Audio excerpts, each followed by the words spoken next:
एक बार फिर अपने चैनल पासवे नक्शे सब सक्सेस पर आप लोगों का स्वागत करता हूं। आज हम लोग पढ़ेंगे 11th क्लास का जो पॉलिटिकल साइंस का 8वां चैप्टर है, जिसमें कि लोकल गवर्नमेंट पढ़ना है, स्थानीय सरकार के बारे में पढ़ना है, उसको पढ़ेंगे हम। ठीक है, तो 11वीं क्लास के जो बच्चे हैं उनके लिए 8वां चैप्टर है, उनका अध्याय 8 है ये। ठीक है, और कौन सा सब्जेक्ट है भाई ये? तो ये पोल साइंस है। ठीक, 11वीं क्लास के बच्चों के लिए ये अध्याय 8 पोल साइंस की किताब में पढ़ना है उनको। ठीक है, इस लोकल गवर्नमेंट को हम समझेंगे कि लोकल गवर्नमेंट एंशिएंट भारत में, मतलब कि प्राचीन समय में, और प्राचीन समय के बाद आधुनिक समय में, और फिर आजादी के बाद किस प्रकार से भारत में काम करती है और आज भी किस प्रकार से काम करती है। तो हम देखते हैं कि स्थानीय जो सरकार है वो कैसे बनती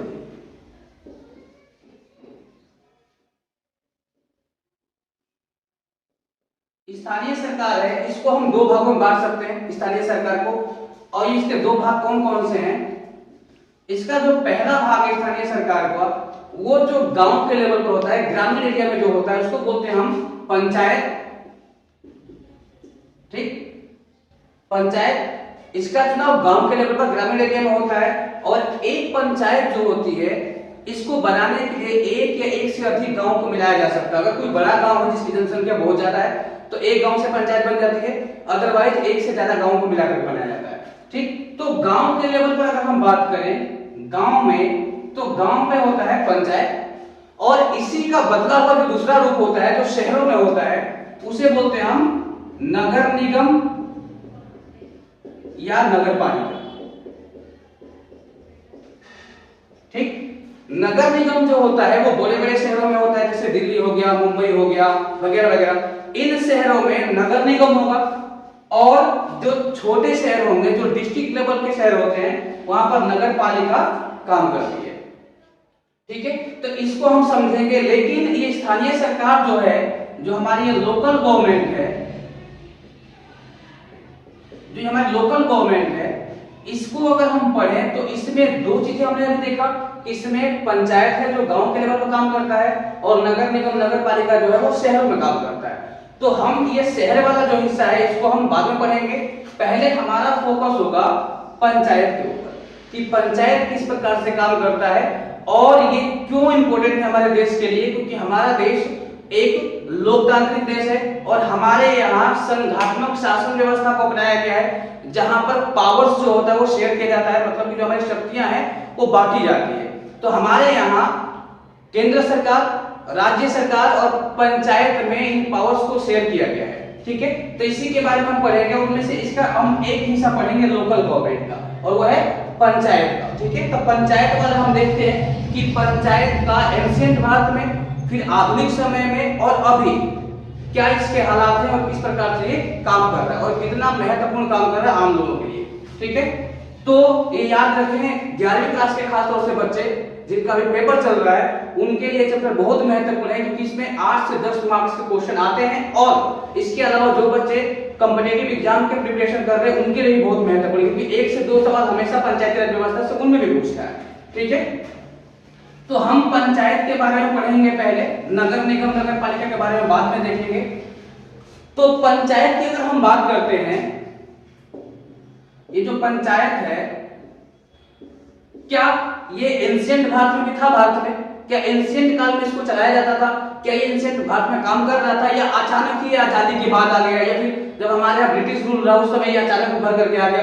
नहीं, ये बहुत पुराना चीज है पंचायत। पंचायत का रूप पहले भी था ग्रामीण एरिया में, पहले जो वहां के बूढ़े और बुजुर्ग मिल करके जो गांव के प्रशासन व्यवस्था का देखरेख करते थे और चलाते थे, तो उस समय इस पंचायत का नाम था सभा। इसको उस समय एंशिएंट भारत में सभा के रूप में पहचाना और जाना जाता था। समय जैसे जैसे बीता इसका रूप बदला, और यही सभा जो था ये आगे आकर के पंचायत का रूप ले लिया। ठीक, तो ये एंशिएंट भारत तक कैसे काम करता रहा, सभा आगे चल करके पंचायत का रूप लिया। ये तो था हमारा प्राचीन भारत में। ठीक, ये प्राचीन काल की बात है। अब देखते हैं कि आधुनिक काल में पंचायत कैसे बदला, और आधुनिक समय में पंचायत में क्या बदलाव हुआ। तो अगर हम आधुनिक समय में देखें आधुनिक समय में इस पंचायत के लिए भी काम किया गया और आधुनिक समय में इसका एक निर्वाचित रूप उभर करके सामने आया, इसका निर्वाचन होना शुरू हुआ। ठीक, इसका एक निर्वाचित रूप आया, निर्वाचन शुरू हुआ। और ये निर्वाचन कब से शुरू हुआ? तो इस निर्वाचन को शुरू कराने में आधुनिक भारत में वो समय पीरियड जो था वो 1882 का पीरियड था और 1882 में पहली बार इसे कोलकाता में शुरू किया गया।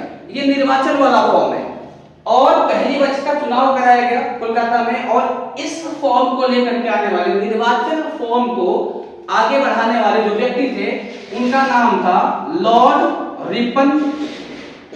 ठीक, देखो अब ये कोलकाता में अगर मैं बात करूं कि आधुनिक समय में ये पंचायत जो है ये किस प्रकार से 82 में काम करना शुरू की और ऐसा क्या आवश्यकता पड़ा कि रिपन को पंचायत लेकर के आना पड़ा, तो इसके पीछे बहुत बड़ी कहानी है। हमारा देश जो है ये उष्ण कटिबंध वाले हिस्से में है और उष्ण कटिबंध वाले हिस्से में जहां पर गंदगी रहेगा और गर्मी के कारण वहां पर बहुत सारी बीमारियां फैलती है।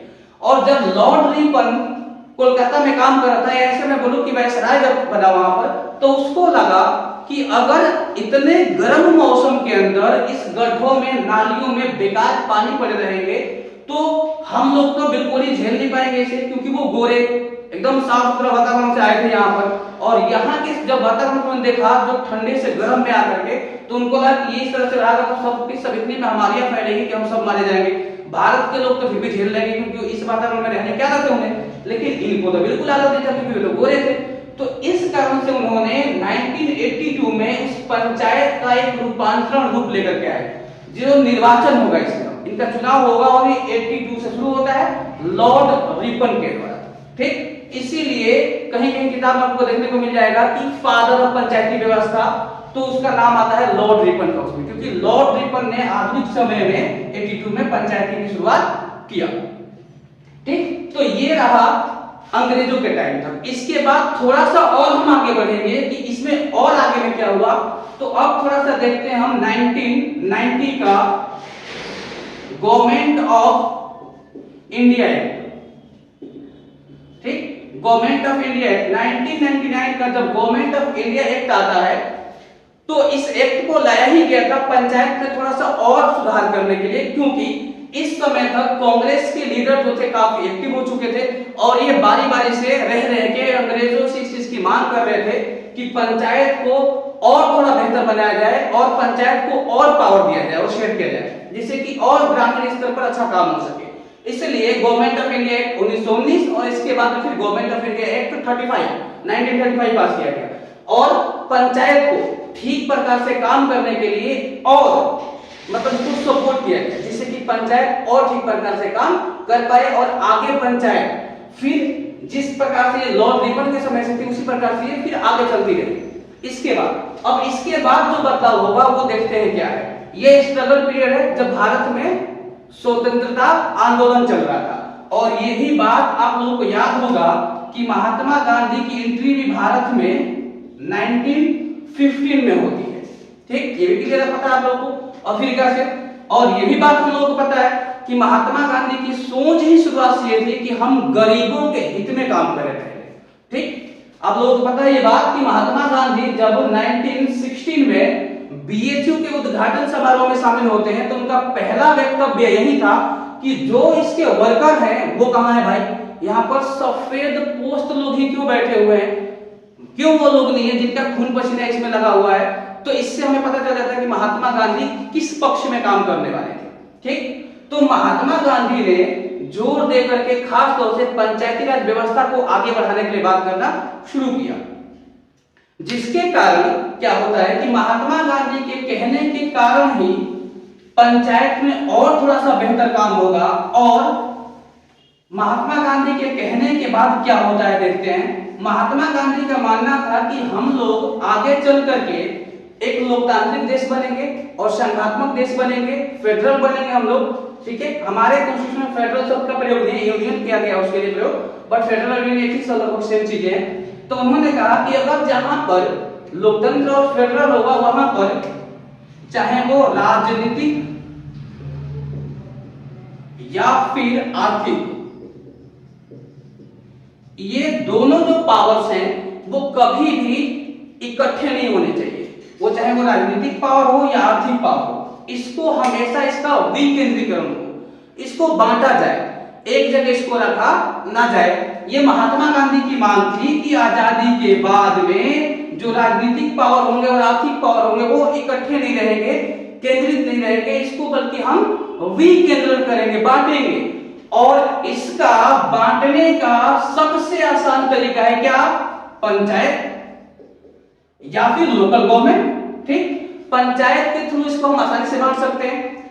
पंचायत आएगी तो वहां से व्यवस्थाएं शुरू होगी और हम फिर आगे तक जाएगी। और हम ये भी बात जानते हैं कि महात्मा गांधी का मानना था कि अगर आपको प्रधानमंत्री या राष्ट्रपति बनना है और आम पब्लिक को अगर आगे लेकर चलना है देश के लिए और निर्वाचन होना है, चुनाव जीतना है, तो आप भाई शुरुआत करो नीचे से। नीचे जैसे पंचायती राज व्यवस्था से शुरुआत करो, तब आपको पता चलेगा कि एक्चुअल में देश है क्या।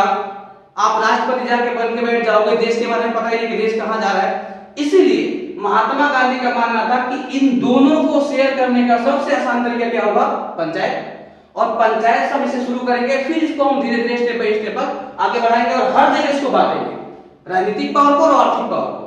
ठीक, तो इस बातों को लेकर के ही हम आगे बढ़ रहे थे। इसके बाद की बात करते हैं। अब ये बातें कही गई, इसके बाद हम सभी लोगों को ये बात पता है कि 1947 में देश आजाद होता है और देश आजादी के साथ में एक और घटना घटती है। और वो घटना क्या है भाई? कि इंडिया को दो भागों में बांटा गया। इसके दो भाग बने, एक तरफ गया पाकिस्तान और दूसरा हिंदुस्तान। तो ये सिचुएशन जब क्रिएट हुआ तो आजादी के बाद में हम पंचायत के साथ में क्या करेंगे, क्योंकि हमें भी पता है कि आजादी से पहले महात्मा गांधी और बहुत सारे नेताओं का भी ये विचार था कि जो पावर्स होगा वो हम नीचे से शेयर करेंगे, पंचायत से शुरू करेंगे। लेकिन क्या आजादी के बाद में भी नेताओं का यही पक्ष रहेगा? क्या वो शेयर करना चाहेंगे इस चीज को? अब इसको देखते हैं थोड़ा सा, ठीक है, कि आजादी मिलने के बाद नेताओं का क्या कहना था।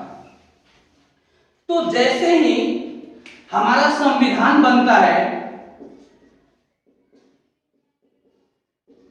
हमारा जैसे ही संविधान बनकर तैयार हुआ, तो संविधान के द्वारा जो पंचायती राज व्यवस्था का पावर है, या मैं ये कहूं कि लोकल गवर्नमेंट का जो पावर है, दोनों में अंतर है।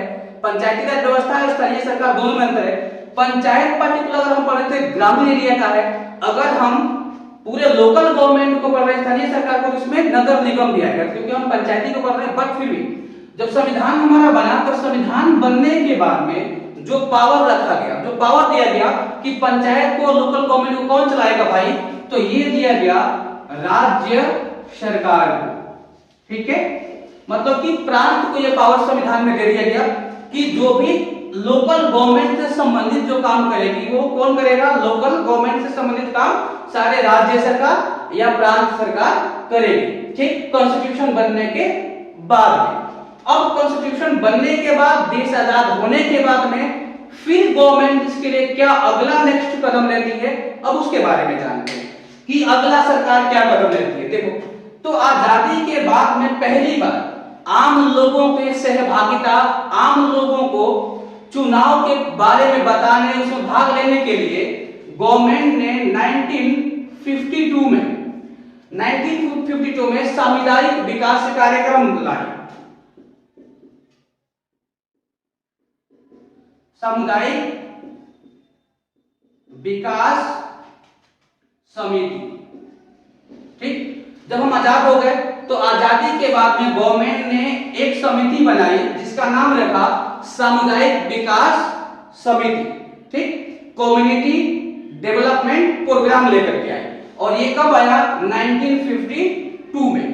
अब इसका काम क्या था?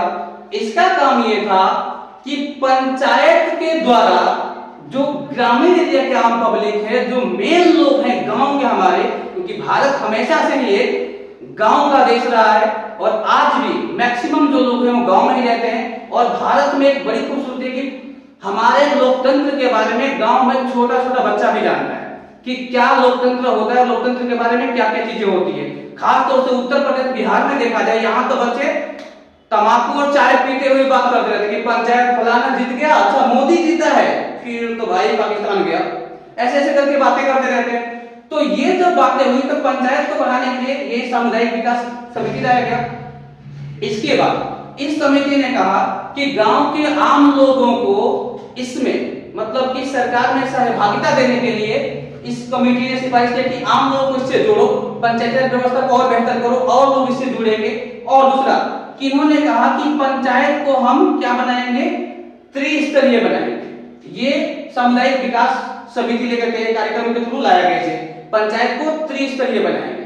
ठीक, तो ये इसका मांग था। ठीक, इसके बाद में जब ये कमेटी काम करना शुरू किया, इसके बाद एक और होगी बात, एक और घटना घटी और वो घटना क्या है, अब आएगा बलवंत राय मेहता कमेटी।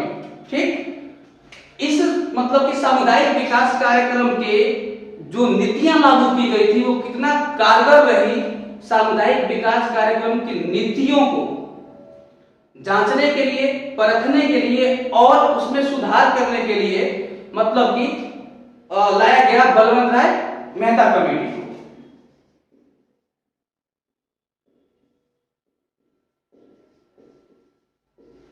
बलवंत राय मेहता समिति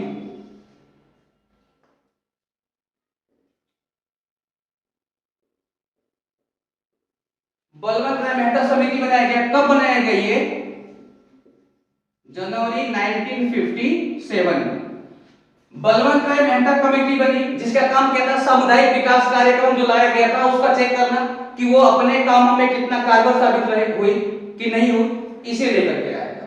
ठीक, सामुदायिक विकास कार्यक्रम को जांच करने के लिए। और बलवंत राय मेहता कमेटी जब बनी तो इसने भी यही सिफारिश की कि पंचायती राज व्यवस्था को त्रिस्तरीय होना चाहिए और तीनों स्तर पर क्या होगा कि जो पहला होगा वो होगा ग्राम पंचायत,